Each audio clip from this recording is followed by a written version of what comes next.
మీ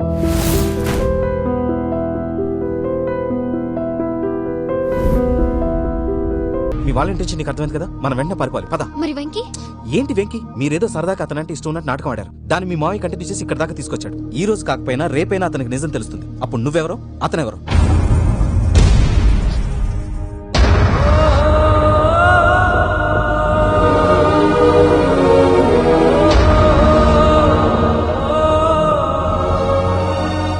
sorry Venky,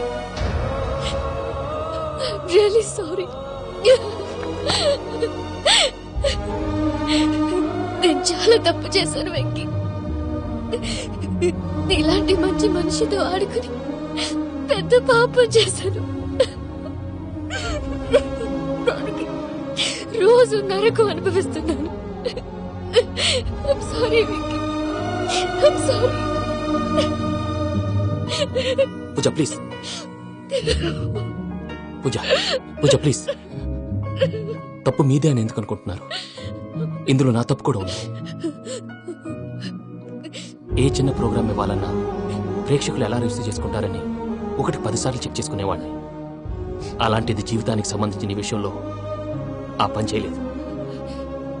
భార్యని మహారాణిలా చూసుకోవాలనుకోవడంలో తప్పులేదు, కానీ మహారాణిని భార్యగా చేసుకోవాలనుకోవడం తప్పని తెలుసుకోలేకపోయాను. నా లైఫ్ అంతేనండి. ఎవరో ప్రోగ్రామ్ అరేంజ్ చేస్తారు, ఎవరో స్పీచ్లు ఇస్తారు. మధ్య మధ్యలో జనాన్ని బోర్ కొట్టకుండా ఎంటర్టైన్ చేయడం కోసం నాలాంటి వాళ్ళని పిలుస్తారు. జనం చప్పట్లు విని ఆ ప్రోగ్రామ్ అంతా నాదే అనుకుని సమర్పడిపోయేవాడిని. ఆ తర్వాత తెలిసేది I'm a joker,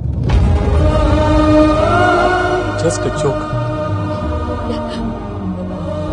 sorry Venky. It's okay Ajay, దేనికైనా రాసి పెట్టుండాలి. You are lucky. Pooja garu, మీరెప్పుడూ సంతోషంగా ఉండాలని కోరుకునేవాడిని. ఇప్పుడు అదే కోరుకుంటున్నాను.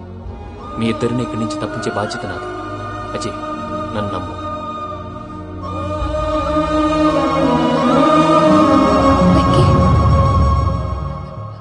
కోపం లేదా? జస్ట్ కొంచెం బాధగా ఉంది. అక్కడ మా వాళ్ళందరూ సంతోషంగా, ఈ విషయం వాళ్ళకి ఎలా? నో ప్రాబ్లం, నేను మేనేజ్ చేస్తాను. అప్పలనాయుడు దాదాగిరికి వచ్చినా, దౌర్జన్యానికి వచ్చినా, గూండాయిజానికి వచ్చినా, గ్రూపులు కట్టడానికి వచ్చినా, రాజకీయంతో వచ్చినా, రౌడీయిజంతో వచ్చినా ఓటు కోసం లెక్కన పోర్టుకి బలవుతాయి. తీరంలో కెరటాలు ఎరుపు రంగు పూసుకుని పోటెత్తుతాయి. అగ్నిస్ఖలన సందత్తరిపు వర్గ ప్రళయ రథ ఛత్రపతి మధ్యందిన సముద్యత్ కిరణ విద్యుద్యుమణి ఖని ఛత్రపతి గచ్చంట జను తద్దే